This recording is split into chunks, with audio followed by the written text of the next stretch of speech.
အားလုံးပဲမင်္ဂလာပါကျတော့အခုပြောပြပေးသွားမှာကတော့ကိုမျိုးလေးတယောက်နယ်မျိုးလေးကိုခီးသွားရင်းတွေ့ဆုံခဲ့ရတဲ့ပရလောကဖြစ်ရက်မှန်ဇလန်းလေးပဲဖြစ်ပါတယ်ဇလန်းလေးမစခင်ဒီနောက်ထပ်ဇလန်းတွေနားထောင်နိုင်ဖို့ channel လေးကို link and subscribe လေးလုပ်ပေးတောင်းဆိုပါတယ်ဗျဒါဆိုဇလန်းလေးဆက်လိုက်ကြရအောင်မြို့ဟောင်းလေးရဲ့ညနေခင်းကျွန်တော်ကခီးသွားတယောက်နယ်မြို့လေးတစ်ခုကိုရောက်သွားတော့ညနေခင်းမှာဟိုးတစ်ချိန်ကတမိုင်းဝင်ဖျားဟောင်းလေးတစုကိုလေးလာဖို့ထွက်လာခဲ့တယ်မြို့ဟောင်းလေးကတိတ်ဆိတ်လုံးပြီးလမ်းတွေကလည်းကျင်းမြောင်းကရှေးဟောင်းအိမ်တွေနဲ့ပြည့်နေတယ်ဖျားဟောင်းလေးကိုရှာဖွေရင်းလမ်းလွဲသွားပြီးအိမ်ဟောင်းကြီးတစ်လုံးရှေ့ရောက်သွားတယ်အိမ်ရှိမှာတစ်သားတိုင်အဟောင်းလေးတွေခြံစည်းရိုးတွေကျိုးပြက်နေတယ်ဒါပေမဲ့အိမ်ရဲ့ပြတင်းပေါက်မှာမီးလင်းရောင်တဝင်းဝင်းနဲ့လူတစ်ယောက်ရက်နေတာကိုမြင်လိုက်ရတယ်ဟဲ့အဲ့အိမ်ကလူတွေကိုလမ်းမေးလို့ရမလား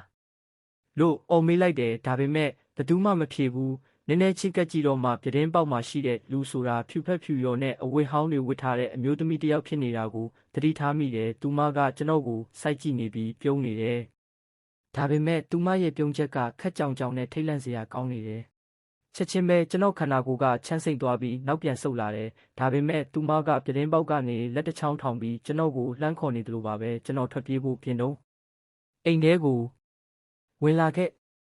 အတန်တစ်ခုကကျွန်တော်နားထဲမှာတိုးတိုးလေးကြားလိုက်ရတယ်ကျွန်တော်လက်မကြည့်ဘူးတော့ပါဘူးခြေထောက်တွေကိုအာယူပြီးပြေးလာခဲ့တယ်နောက်ဆုံးလူစီကားတဲ့နေရာရောက်မှပဲရက်မိတယ်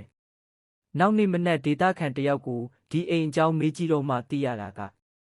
အဲ့အိမ်ဟာနှစ်ပေါင်း50ကျော်ကလူတက်မှုဖြစ်ခဲ့ဘူးတဲ့နေရာအခုထိတထေးကတော့ဟောင်းရဲ့အလောင်းကအိမ်မှာကြံရစ်နေတယ်လို့ပြောကြတယ်ကျွန်တော်ထွက်ပြေးလာတဲ့ညကသူမကကျွန်တော်နောက်ကိုလိုက်နေခဲ့ပြီးသားပါမြို့ဟောင်းလေးရဲ့ညနေခင်းအပြည့်စုံကျွန်တော်ကခီးသွားတယောက်တမိုင်းဝင်တဲ့မြို့လေးတစ်ခုကိုရောက်တိုင်းပြောက်ကွယ်လူနီးပါးဖြစ်နေတဲ့နေရာတွေကိုရှာဖွေလေးရှိတယ်ဒီတစ်ခါတော့မြို့ဟောင်းရဲ့အနောက်ဘက်ကဝါခဲမကျေးရွာလေးကိုရောက်သွားခဲ့တယ်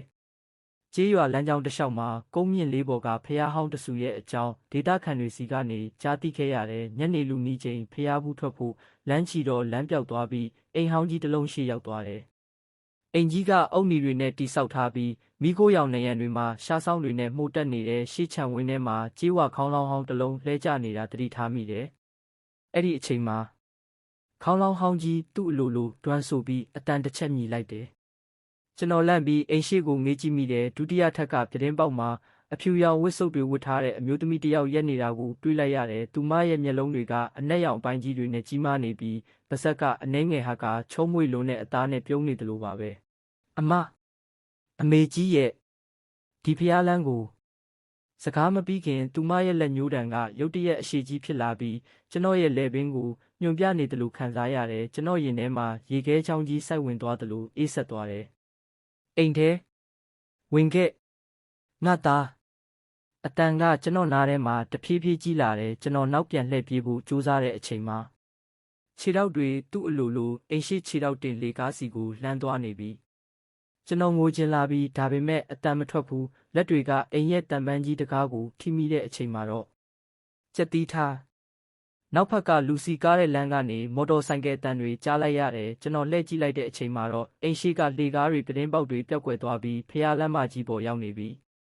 ဒေတာခန်တဦးကိုဒီအဖြစ်အပျက်ကိုပြန်ပြောပြတဲ့အခါသူကပြောပြတာကအဲ့အိမ်ဟာ1982ခုနှစ်ကမိသားစု၄ယောက်လက်လက်တက်ဖြတ်ခံရတဲ့နေရာအခုထိညဖက်တွေမှာခေါင်းလောင်းတန်ကြရတဲ့အဖြူရောင်အမျိုးသမီးကိုတွေ့ရတယ်လို့ပြောကြတယ်တဲ့ကျွန်တော်ထွက်ပြေးလာတဲ့ညကအိမ်ပြန်ရောက်တဲ့အထိခြေထောက်မှာလက်သေးရာတွေဆွဲကြံနေခဲ့တယ်ဇလန်းလေးကတော့ဒီမှာတင်ပြီးဆုံးပါပြီဗျာခုဗီဒီယိုကိုဆုံးအောင်အားပေးလို့ကျေးဇူးအထူးတင်ပါတယ်ဗျာနောက်ဗီဒီယိုတွေမှာပြန်ဆောင်ကြမယ်နော်အားလုံးအိမ်မက်လှလှမကြပါစေ